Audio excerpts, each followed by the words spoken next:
नमस्कार दोस्तों, आज मैं आपके साथ भगवत गीता के 21 सूत्र शेयर करने वाली हूँ जो आपकी ज़िंदगी बदल सकते हैं।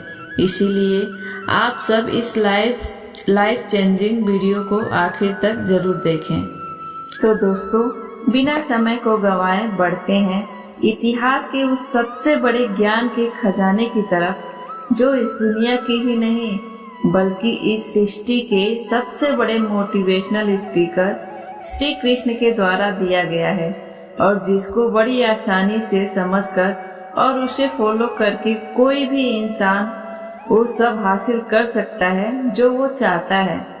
चाहे खुशी पाना हो, चाहे सफलता हासिल करनी हो, या चाहे मैनेजमेंट सीखना हो, या चाहे अपनी जिंदगी को पहले से बेहतर बनानी हो, श्री भगवत गीता से ज्यादा महान दूसरा कोई और कोर्स नहीं हो सकता है। मैं आपको सिंपल से सिंपल शब्दों में कैसे भी करके भगवत गीता सार हिंदी में अच्छी तरह से समझाने की कोशिश करूंगी। श्री कृष्ण कहते हैं, इस दुनिया में कुछ भी अच्छा या बुरा बिना किसी कारण के नहीं होता है। दोस्तों, एक बार पुराने टाइम में एक गांव में एक गरीब औरत रहती थी और जब उसको एक बच्चा हुआ तब वो बिल्कुल स्वस्थ था, लेकिन एक बार किसी इंसिडेंट की वजह से उस बच्चे के हाथ की एक उंगली कट गई। उस बच्चे की माँ बहुत दुखी हो गई और वो सोचने लगी कि मेरे बच्चे के साथ ही ऐसा होना था। और वो औरत हमेशा भगवान को इस बात के लिए कोसती रहती थी कि पता नहीं भगवान को मेरे से क्या दुश्मनी थी कि मेरे ही बच्चे की उंगली काट ली। समय बीतता गया और उस गांव में एक दिन साधु के वेश में एक मायावी राक्षस आया और राक्षस अपनी शक्तियां बढ़ाने के लिए बहुत सारे बच्चों की बलि चढ़ाना चाहता था। उसने उस गरीब औरत के बच्चे का भी अपहरण कर लिया, लेकिन जैसे ही वो राक्षस उस बच्चे की बलि चढ़ाने लगा तो उसकी अपनी गुरु के द्वारा बताई गई शर्त याद आ गई कि जिस भी बच्चे की तुम बलि चढ़ाओगे उसके सभी अंग सही सलामत होने चाहिए। और उसके बाद उस राक्षस को मजबूरी में उस कटी हुई उंगली वाले बच्चे को जिंदा छोड़ना पड़ा। उस दिन इस बच्चे के माँ को यह रियलाइज हुआ कि इस दुनिया में जो कुछ भी होता है ना, चाहे वो अच्छा हो या बुरा हो रहा है, वो कभी भी बिना किसी कारण के नहीं होता है। आप किसी भी हाल में कर्म किए बिना और उसका फल पाए बिना नहीं रह सकते हैं। आप जो भी कर्म करेंगे उसका फल आपको एक ना एक दिन जरूर मिलेगा। दोस्तों, ऐसा हो ही नहीं सकता है कि इंसान का शरीर एक सेकेंड के लिए भी बिना कर्म किए रह सके। ऐसा हो ही नहीं सकता कि इस सृष्टि का एक कण एक सेकंड के लिए भी बिना किसी कर्म को किए रह सके। कर्म करना हमारे जीवन का अभिन्न हिस्सा है। दोस्तों, अगर हम सोते भी हैं ना तो भी हमारा दिमाग नहीं सोता है। हम सपने देखते हैं, सांस लेते हैं, हमारे शरीर के हर अंग में करोड़ों सूक्ष्म कण अपना काम करने में लगे रहते हैं। हम कर्म किए बिना कभी भी नहीं बच सकते हैं और ऊपर से भगवान यह भी बोलते हैं कि हमें किसी भी कर्म में बंधकर नहीं रहना चाहिए। दोस्तों, आप भी सोच में पड़ गए ना। देखिए, हम ना किसी भी पल कोई भी काम किए बिना रह सकते हैं और ना ही हमें कर्म में बंधकर के रहना चाहिए। कहने का मतलब यह है कि हम जो भी करते हैं वह यह मान करके करें कि करने वाला मैं नहीं हूँ बल्कि करने वाला तो ऊपर वाला है। मैं तो सिर्फ कारण मात्र हूँ उस काम को करने के लिए। इस काम को मैं नहीं कर रहा हूँ बल्कि ये काम मेरे द्वारा कराया जा रहा है। और जब हमारी सोच इस प्रकार की होगी तो हमें कभी भी कोई भी दुख नहीं मिलेगा, हमें कभी भी पश्चाताप नहीं होगा और ना ही हमें कभी भी घमंड होगा। आजाद होकर जीने वाला ही वास्तविक मनुष्य होता है। दोस्तों, दूसरों के गुलाम रहकर खुश रहने के बजाय आजाद होकर खुद के दुखों का सामना किया जाना चाहिए। भले ही आपकी जिंदगी में कितने ही कष्ट क्यों ना हो, लेकिन अगर आप आजाद होना तो आप ही वास्तविक मनुष्य हो। श्री भगवत गीता में गुलामी को मौत से भी बुरा बताया गया है। दोस्तों, इंसान किस किस का गुलाम नहीं है। वो अपने दिमाग का गुलाम है, अपने विचारों का गुलाम है और उसके साथ अपनी आदतों का भी गुलाम है। कहीं काम कर रहे हो तो किसी दूसरे के गुलाम होकर काम कर रहे हो। दोस्तों, दूसरों का साथ लेना और दूसरों का गुलाम बनना, इसके बीच में एक हल्की सी लाइन, और इस लाइन के उधर आप चले गए ना तो समझ लेना कि आप किसी के गुलाम बन गए हैं। दोस्तों, वो लाइन है अपना खुद का आत्मसम्मान। जब तक कोई भी इंसान अपने आत्मसम्मान के साथ कोई भी काम करता है तब तक वो आजाद है। लेकिन जब वो दूसरों के सामने इतना गिर जाता है कि उस इंसान की सेल्फ रिस्पेक्ट खत्म होने लगती है, तो उस इंसान की जिंदगी समस्याओं से घिर जाती है और वो गुलाम बन जाता है। इसीलिए दूसरों का गुलाम बनकर खुश होने से अच्छा है कि आजाद होकर खुद की समस्याओं का सामना किया जाए। श्री कृष्ण कहते हैं, वासना, गुस्सा और लालच, ये सब तीनों नर्क के दरवाजे हैं। दोस्तों, बिना किसी मकसद के तो हम अपनी जिंदगी नहीं जी सकते हैं, और मकसद को पूरा करने के लिए हमारे मन में इच्छा का होना बहुत ही जरूरी है। लेकिन अगर वो मकसद केवल और केवल खुद तक ही सीमित रह जाए और आपको इस बात से कोई फर्क न पड़े कि आपकी इच्छा की वजह से सामने वाले का कितना नुकसान हो रहा है, तो दोस्तों, ऐसा मकसद बहुत दुख देने वाली बन जाती है, क्योंकि कभी न कभी उसके गलत नतीजों का मुकाबला आपको करना ही पड़ेगा। इसीलिए अपने मन में ऐसा मकसद ही रखनी है जिसको दूसरे को नुकसान न हो। गुस्सा, दोस्तों, गुस्सा हमारे कमजोर होने का सबसे बड़ा सबूत है। जो इंसान बहुत ज्यादा गुस्सा करता है वो इंसान बहुत ज्यादा कमजोर होता है। ठीक है, किसी के अच्छे के लिए गुस्सा होने की प्रैक्टिस कर ली तो यह समझ में आ जाता है। लेकिन दोस्तों, ये बात हुई, बीपी हाई हो गई, आंखें लाल हो गई और पूरा आउट ऑफ कंट्रोल ही हो गया। लालच, दोस्तों, आपने सोने की मुर्गी के बारे में तो जरूर कहानी सुनी होगी। जो मुर्गी एक दिन में एक सोने का अंडा दे देती थी, लेकिन एक दिन उस मुर्गी के मालिक ने लालच में आकर ऐसा सोचा कि भैया, ये मुर्गी हर रोज एक सोने का अंडा दे रही है तो इसके पेट में न जाने कितने अंडे होंगे, और मैं हर रोज सिर्फ एक अंडा नहीं ले सकता। मैं आज ही इस मुर्गी का पेट काटकर सभी अंडों को बाहर निकाल लूंगा। और इस लालच के वजह से आखिर क्या हो गया, सोने के अंडे देने वाली वो मुर्गी मर गई और अगले दिन से उस मुर्गी के मालिक को कुछ भी नहीं मिला।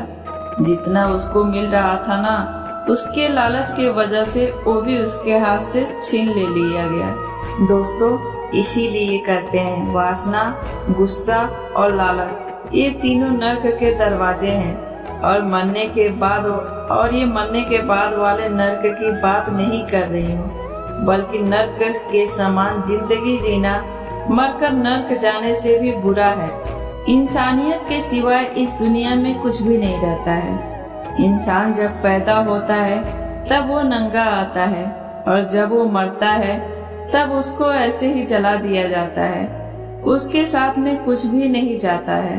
दोस्तों, जिंदगी में आपको जो कुछ भी यहाँ आने पर मिला है वो आपके आने से पहले किसी और का था, और जब आप यहाँ से चले जाओगे तो वो सब किसी और का हो जाएगा। जो पैसे आज आपके पास है ना, वो नाम आज आपके पास है, और जिस पोजीशन में आज आप हैं उस पोजीशन पर आपसे पहले कोई और था। आज भले ही आप हो, लेकिन कल कोई और आपसे वो जगह छीन लेगा। दोस्तों, यही इस सृष्टि का नियम है, और ये भगवत गीता की वो सबसे बड़ी सीख है जो हर एक पृथ्वीवासी को समझनी चाहिए। तो अगर बदलाव ही इस दुनिया का नियम है तो ऐसी कौन सी चीज है जो हमेशा रहती है?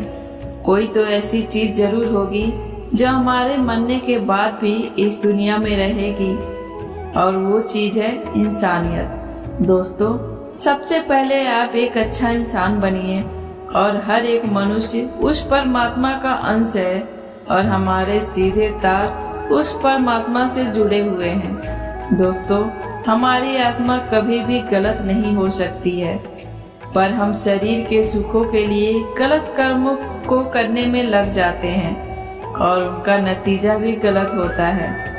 और दोस्तों, ये इस सृष्टि का नियम है कि जो कल किसी और का था वो आज आपका है, और आज जो आपका है वो आने वाले दिनों में के बाद किसी और का हो जाएगा। जैसा आप सोचते हो वैसा बन जाते हो। दोस्तों, आज आप अपनी लाइफ में जो कुछ भी हो वो केवल और केवल आपकी सोच की वजह से हो।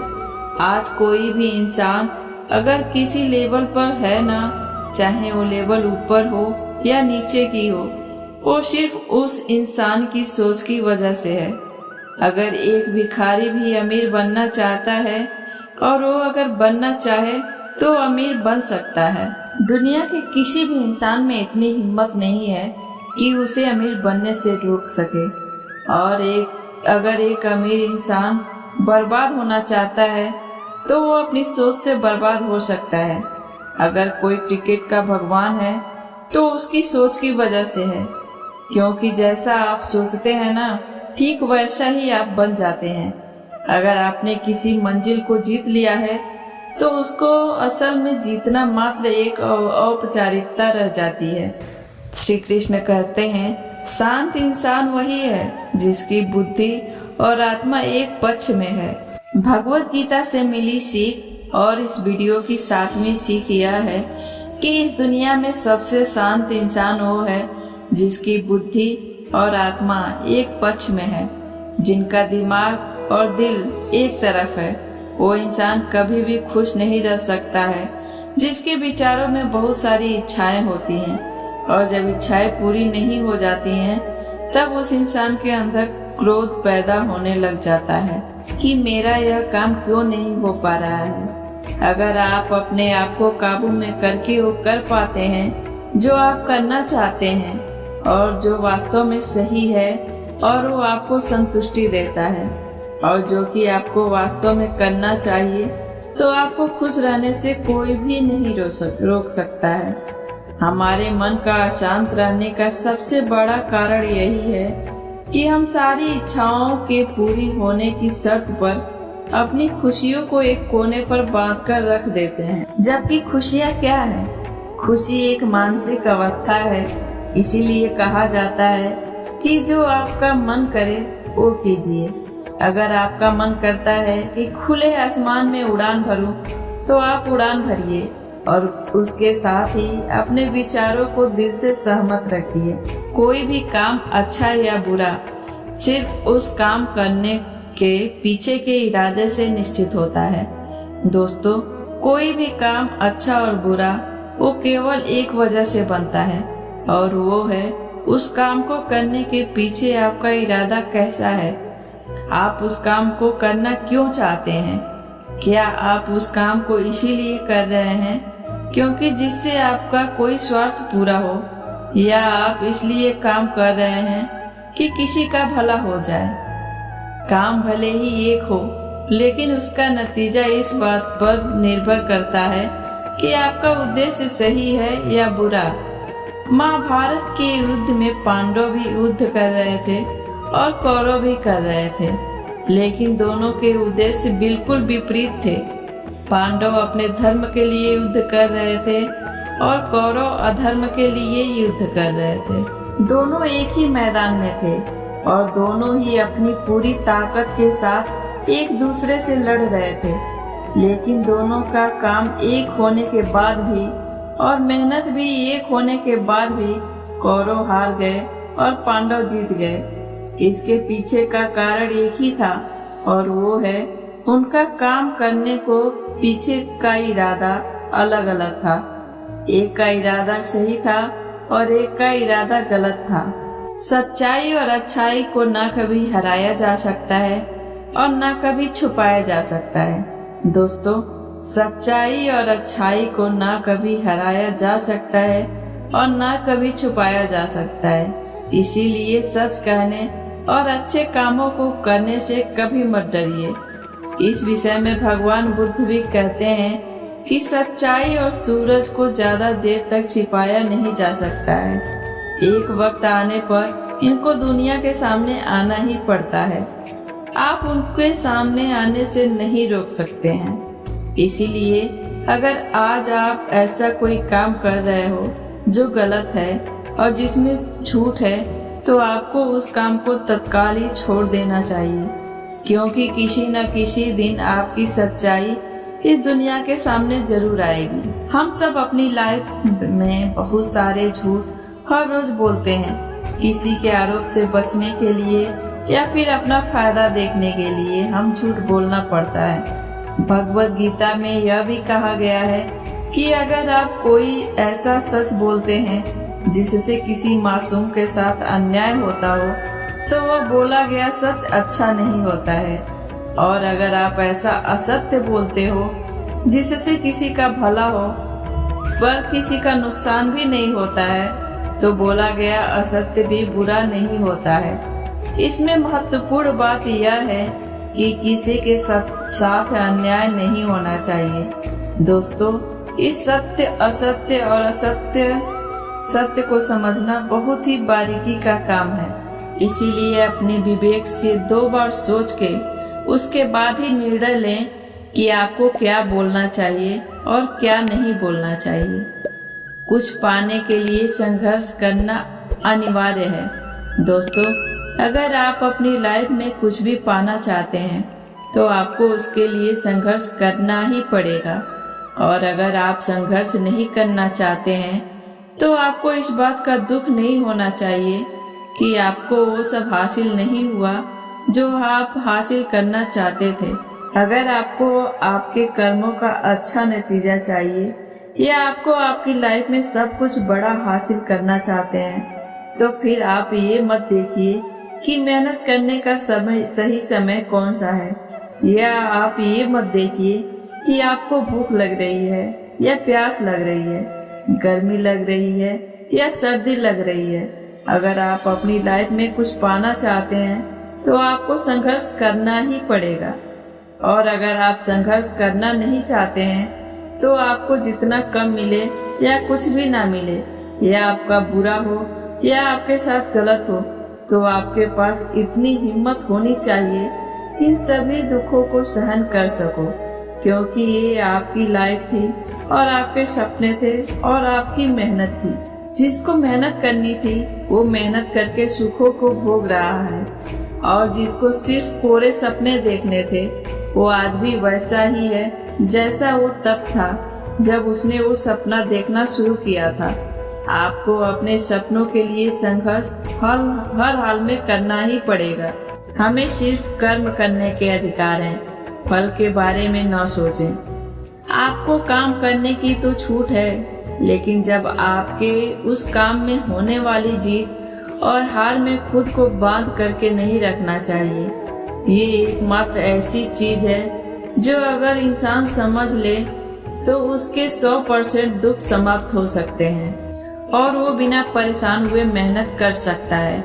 ऐसी कोई मंजिल नहीं रह जाएगी इस दुनिया में जिसको वो हासिल न कर सके। सबसे शानदार बात ये होगी कि बहुत कुछ पाने के बाद भी आपको कभी घमंड नहीं होना चाहिए। आपका कभी भी किसी भी काम को करने का उद्देश्य यह नहीं होना चाहिए कि अगर इस काम को मैं अगर कर लूंगा तो मुझे ये फल प्राप्त हो जाएगा। अक्सर होता यह है कि हम मेहनत तो बहुत कर लेते हैं, लेकिन उस मेहनत से ज्यादा हमारे मन में इच्छाएं जागृत हो जाती हैं। हम हर वक्त ये सोचते रहते हैं कि हम इतनी मेहनत तो कर रहा हूँ तो मुझे सफलता क्यों नहीं मिलेगी। मेरी सफलता तो मिलनी ही चाहिए क्योंकि मैं सफलता को डिजर्व करता हूँ। और हमारे एक उम्मीद इतनी हाई हो जाती है जितनी हमारी मेहनत होनी चाहिए। लेकिन अगर आप सफल नहीं हो पाते हैं तो आपको एक बात जरूर याद रखनी चाहिए कि अगर आप इस काम में सफल नहीं हुए हैं, लेकिन कोई और इंसान तो इस काम में सफल जरूर हुआ होगा, क्योंकि उसने आपसे ज्यादा मेहनत की होगी। लेकिन वो सफलता उसको न मिलकर आपको मिल जाती है तो उसके साथ में कहीं न कहीं अन्याय हो जाता है, क्योंकि उसने आपसे ज्यादा मेहनत की हुई है और उसके कर्म भी आपसे ज्यादा संघर्षशील रहे हैं। जिस दिन आपका कर्म ज्यादा संघर्षशील बन जाएगा ना, तो उस दिन सफलता आपकी भी हो जाएगी, इसमें कोई डाउट नहीं है। लेकिन भगवत गीता में श्री कृष्ण जी रिजल्ट के बारे में सोचने से तो क्लियर मना कर देते हैं और कहते हैं कि हे अर्जुन, तू चाहे यह लड़ाई जीते या हारे, तू आएगा तो मेरे पास ही। ना तो यह है कि तू जीत करके कहीं और चला जाएगा और ना ही यह है कि तू हार करके कहीं और चला जाएगा। जैसा सब पहले था वैसा ही बाद में होगा। इसीलिए तू उठ और युद्ध में परिणाम के बारे में सोचे बिना ये समझकर लड़ाई कर कि तू लड़ाई नहीं बल्कि मैं यानी स्वयं खुद श्री कृष्ण कर रहा हूँ। और फिर जो भी परिणाम आए इस लड़ाई का कि अर्जुन को केवल लड़ाई को लड़नी थी और वो लड़ा, और श्री कृष्ण का काम परिणाम देना था और उन्होंने वो दिया भी। श्री कृष्ण जी ने कहा है कि हे अर्जुन, तू तो उस काम को करने का एक जरिया है, तू तो केवल उस काम को करने के लिए एक छोटी सी वजह है, पर वास्तव में तो मैं श्री कृष्ण ही उस काम को कर रहा हूँ। इसका मतलब यह है कि आपको सिर्फ अपने मेहनत पर ही ध्यान देना है। कोई आपको लूजर कहे या आपको एक फेलियर कहे, आपका काम है सिर्फ काम करना, न कि रिजल्ट के बारे में सोचते रहना। हम सब यहाँ खुद को बेहतर बनाने के लिए आए हैं। दोस्तों, इस दुनिया में हम सब अपने आप को पहले से बेहतर बनाने के लिए और कुछ बेहतर सीखने के लिए आए हुए हैं, और जो ऐसा नहीं कर रहा है वो हर दिन मर रहा है। इंसान का नाश दो तरह से होता है, एक तो जब उसका शरीर बूढ़ा हो जाए और रगों में खून दौड़ना बंद हो जाए और दिल काम करना बंद हो जाए, तो उस इंसान की मौत हो जाती है, जिसको हम सब जानते हैं। लेकिन दूसरी मौत इंसान की तब हो जाती है जब वो अपने मन से हार जाता है और अपने मन में यह बिठा लेता है कि इस काम को मैं नहीं कर सकता। जब इंसान अपने आप को समस्याओं के सामने ऐसा सोचने लग जाता है कि ये समस्या मेरे से बहुत बड़ी है और मैं इनको नहीं कर सकता, और ऐसे ही जब इंसान की हिम्मत मर जाती है तब वो इंसान जिंदा लाश की तरह हो जाता है। इसीलिए भगवत गीता में कहा है कि हमारी आत्मा हर जन्म में अपने आप को पहले से बेहतर बनाते हुए अपनी यात्रा पे आगे बढ़ती रहती है, और जब उसका एक लेवल आ जाता है तब वो परमात्मा से वापस मिल जाती है। फिर इसके बाद फिर से शरीर को धारण नहीं करती है। अगर हमारी जो उत्पत्ति है ना, वो अगर उस परम पिता से हुई है जिसको हम भगवान कहते हैं या जो कुछ भी कहते हैं, धर्म आपके एक जैसे हो सकते हैं, लेकिन ये सोचिए कि आपको बनाने वाला वो है और वो इतना मजबूत है तो आप कमजोर कैसे हो सकते हैं। इसीलिए हमें अपने मन से कभी भी हार नहीं माननी चाहिए। माफ करना महान व्यक्तित्व की निशानी है। इस दुनिया में सबसे हिम्मत वाले और सबसे ज्यादा ताकत वाले वो इंसान होते हैं जो माफ करना जानते हैं। एक बार जरा सोच करके देखिए कि भगवान को कौन सी चीज भगवान बनाती है। श्रीमद् भगवत गीता में भगवान श्री कृष्ण कहते हैं कि चाहे वो कितना भी पापी इंसान क्यों न हो, लेकिन वो अगर अपने बुरे कर्मों को करना छोड़कर अच्छे कर्म करना शुरू कर दे तो उसको वो अपना लेते हैं। यानी कि दोस्तों, भगवान इस पूरी सृष्टि के मालिक होकर भी इतने नेक दिल हैं और उनके दिल में सबके लिए जगह है और उनके लिए सब समान है।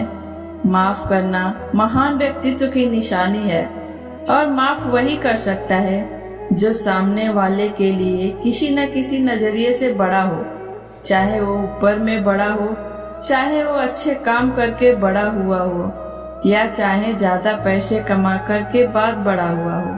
किसी की गलती होने पर उस पर नाराज होना या उस पर गुस्सा होना बहुत आसान काम है और ये काम कोई भी इंसान कर सकता है। लेकिन हिम्मत वाले इंसान गलती करने वाले इंसान को माफ करके उसको एक मौका दे सकते हैं। इस दुनिया में जब कोई इंसान कुछ महान कार्य करता है ना, तो बाकी की दुनिया भी ठीक वैसे ही करती है। मैं आपको एक उदाहरण देकर समझाती हूँ। जब कोई फिल्मी हीरो नई हेयर स्टाइल के साथ आता है तो वह ट्रेंडिंग में आ जाती है। हर कोई उसकी कॉपी करता है। ताज्जुब की बात यह है कि ये बात श्री कृष्ण ने महाभारत में कही थी, जो कितने हजारों साल पुरानी बात है। हे अर्जुन, अगर तू ये लड़ाई नहीं करेगा तो हर कोई तुझे और तेरे वंश को गालियां देगा कि अर्जुन कितना कायर था। लेकिन अगर तू अपना युद्ध करके जीत जाएगा तो इससे आगे आने वाली जो दुनिया होगी ना, तो उसमें तू एक एग्जाम्पल सेट होगा। और एग्जाम्पल ये होगा कि धर्म की अधर्म पर जीत हो ही जाती है। और अर्जुन, जो तू करेगा उसकी बहुत बड़ाई होगी और तेरी आने वाली पीढ़ियां भी तेरी तरह कर्म ही करेंगी। भगवान श्री कृष्ण के वाक्य में एक और गहरा अर्थ छुपा हुआ है, और वो है कि अगर आप अपनी जिंदगी में किसी ऐसे स्थान पर हो जिस स्थान पर जाना किसी सामान्य इंसान के लिए आसान बात नहीं होती है, तो आपको अपनी हाई पोजीशन से इस दुनिया में ऐसे उदाहरण सेट करने चाहिए जिनसे लोगों की भलाई हो और सबको एक सही रास्ता दिखे। जिंदगी तब बदलती है जब आप अपने सोचने का तरीका बदल देते हैं। दोस्तों, अपनी जिंदगी तब बदलती है जब आप अपने सोचने का तरीका बदल देते हैं, जब आप अलग तरीके से सोचते हैं और इन सब चीजों को देखते हैं जो आज आपके पास में है। केवल आपका खुद को देखने और अलग सोचने का तरीका ही आपको सबसे अलग बना सकता है।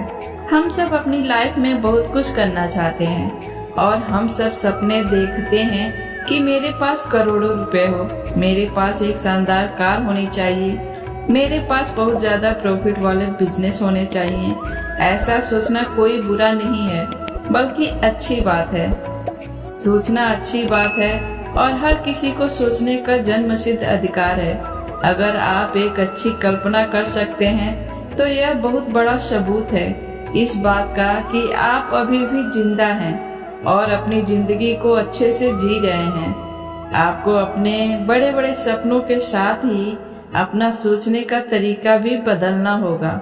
अगर आपको वो सब हासिल करना है जिनको आज तक आप हासिल नहीं कर पाए हैं, तो आपको ऐसा कुछ करना पड़ेगा जो आज तक आप नहीं कर पाए हैं।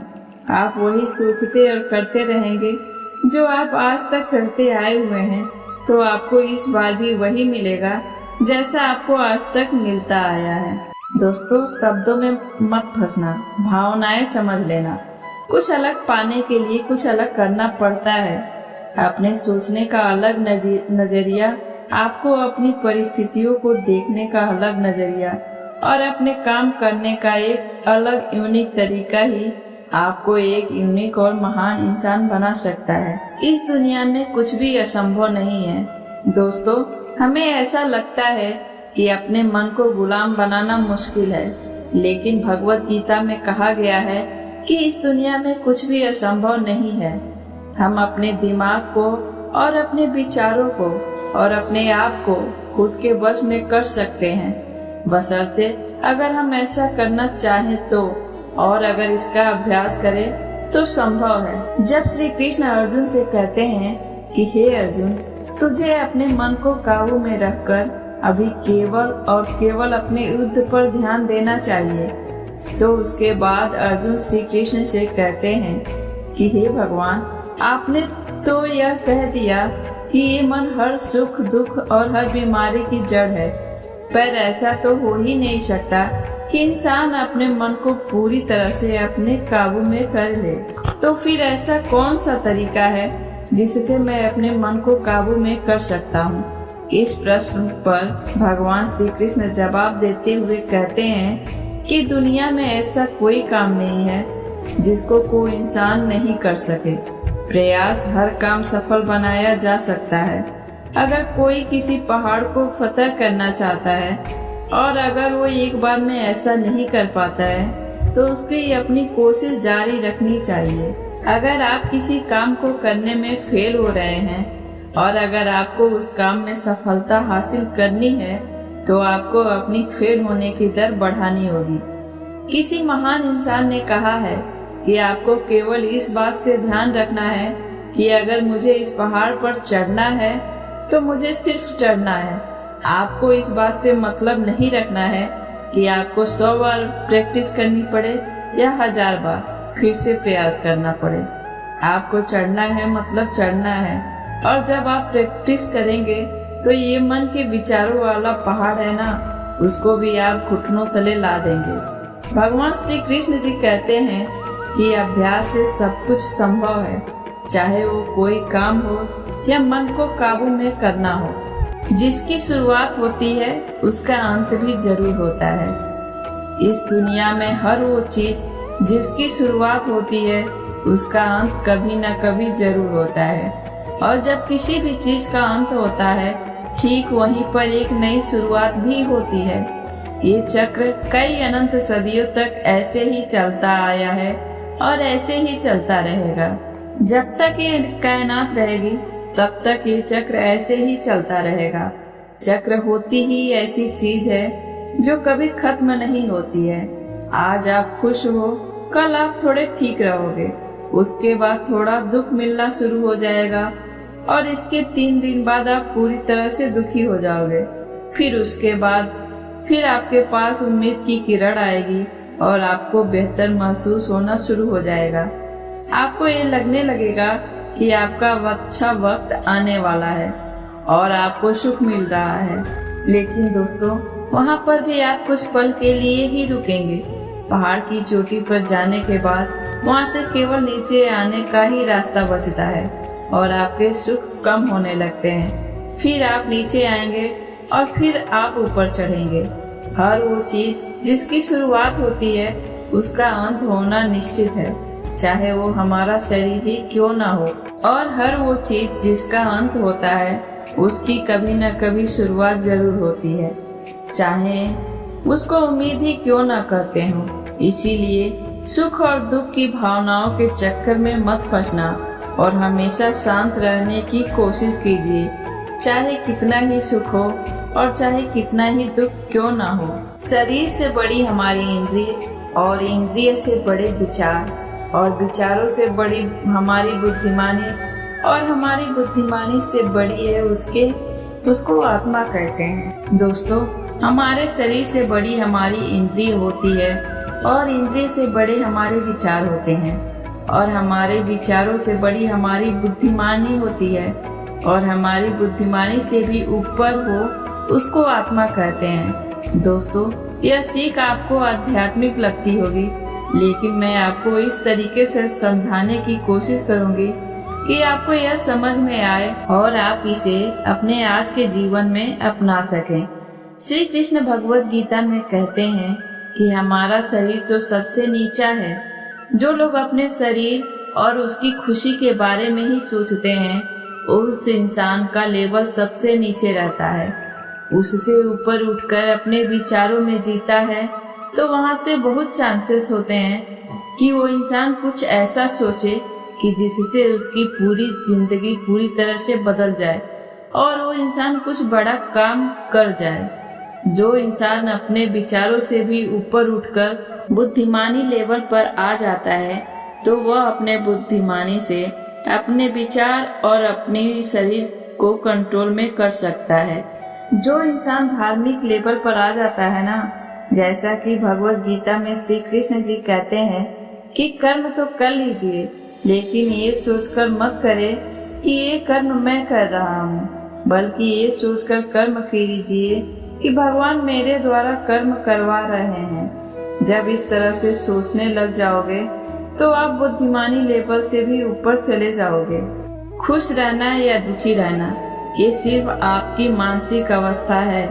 दोस्तों, खुश रहना या दुखी रहना ये आपकी एक मानसिक अवस्था है और इसका बाहरी दुनिया से कोई लेना देना नहीं है। ये खुशी और दुख जैसे मान लो कि ये दो कुएं हैं। यहाँ पर आपकी मर्जी है कि आप कौन से कुएं में कूदना चाहते हैं। अगर आप खुशी वाले कुएं में हैं ना, तो कोई आपको कितना ही दुखी करने की कोशिश करे, पर ये आप पर निर्भर है कि आप खुशी वाले कुएं से बाहर निकलना चाहते हैं या नहीं। दोस्तों, अगर आप दुख वाले कुएं में गर्दन नीचे करके ये मान के बैठे हुए हैं कि आपको तो दुखी ही रहना है, तो आपको इस दुनिया का सबसे बड़ा मोटिवेटर भी आपको खुशी नहीं दे सकता है। खुश रहना और दुखी रहना ये दोनों आपकी पसंद है। आप जैसा रहना चाहते हैं वो आपकी मर्जी है। श्री कृष्ण कहते हैं, हमारा सबसे बड़ा शत्रु हमारा मन ही है और सबसे अच्छा मित्र भी हमारा मन ही है। इस दुनिया में हमारा सबसे बड़ा शत्रु हमारा मन है और सबसे अच्छा मित्र भी हमारा मन है। अगर हमारा सबसे बड़ा शत्रु हमारा मन है और अगर आप अपने आप को अपने मन को वश में करते हैं तो यह आपके लिए एक मित्र समान कार्य करेगा। अगर आप अपने मन पर नियंत्रण नहीं रख पाते हैं तो आपका मन आपका सबसे बड़ा शत्रु बन सकता है। एक बार जरा सोचिए कि हर इंसान मेहनत क्यों नहीं कर पाता और हर इंसान सफलता और खुशी को क्यों नहीं हासिल कर पाता है। क्या आप इस बारे में जानना चाहते हैं? क्योंकि दोस्तों, हर कोई अपने मन को काबू में नहीं कर पाता है। ये मन हमारा सबसे बड़ा शत्रु है। अगर ये हमारे नियंत्रण से बाहर चला जाए तो, और ये एक ऐसी चिड़िया है जिसको पकड़ने में अच्छों के पसीने निकल जाते हैं। और अगर हम चाहें तो अपने मन को सबसे बड़े और अच्छे मित्र में बदल सकते हैं। हम अपने मन को काबू में करके उन सब कामों में को बेहतर ढंग से कर सकते हैं जिनको हमें करने में मजा नहीं आता है, लेकिन जिनको करना हमारे लिए बहुत जरूरी होता है। जी हाँ दोस्तों, मैं बात कर रही हूँ अनुशासन की। अगर हम अनुशासित रहते हैं तो हमारे लिए इस दुनिया में कुछ भी पाना मुश्किल नहीं है। हमारी जिंदगी ना तो भूत में है और ना ही भविष्य में। दोस्तों, हमारी जिंदगी तो केवल सिर्फ वर्तमान में है। हम अपने भूत को याद तो कर सकते हैं और उसमें किए गए कर्मों के फल को भुगत तो सकते हैं। केवल आज तारीख में जो हम काम कर रहे हैं उसका फल स्वरूप हमारे भविष्य में हमारे सामने वो खड़े होंगे। इसलिए हमारा उद्देश्य यह होना चाहिए कि हम आज अपने वर्तमान के काम में मन लगाएं, क्योंकि जो भी काम हम अपना मन लगाकर करते हैं वो एक बीज की तरह होता है और ये कर्म का बीज है, वो पनपता जरूर है। अब वो डिपेंड करता है कि वो बीज कैसा है। उसी हिसाब से कभी कभी जल्दी और कभी कभी लेट उसका पेड़ जरूर बनता है, लेकिन बीज से पेड़ जरूर बनता है। हमारे नाम से इंसान बड़ा या छोटा नहीं होता है, बल्कि उसके काम से होता है। उसके द्वारा किए गए कर्म ही उसको अच्छा और बुरा बनाते हैं और इंसान की पहचान उसके नाम से ज्यादा उसके काम से होती है। इसीलिए इंसान को बड़े बड़े काम करने चाहिए। दोस्तों, उम्मीद है आप सभी को हमारी ये वीडियो पसंद आई होगी और आपकी लाइफ को पहले से बेहतर बनाने में इसकी थोड़ी बहुत भूमिका जरूर होगी। मेहनत करते रहिए और लाइफ में आगे बढ़ते रहिए। दोस्तों, आप अपना कमेंट करके हमें ज़रूर बताएं कि आपको ये वीडियो कैसी लगी या इसमें क्या परिवर्तन करना है। हम ज़रूर करेंगे। दोस्तों, अगर आपको ये वीडियो पसंद आए तो अपने दोस्तों और परिवार वालों के साथ शेयर कीजिए और मेरे चैनल को सब्सक्राइब करके बेल आइकन प्रेस कर लीजिए, ताकि जब भी मैं ऐसी मोटिवेशनल वीडियो डालूं तो आपको सबसे पहले मिले। धन्यवाद।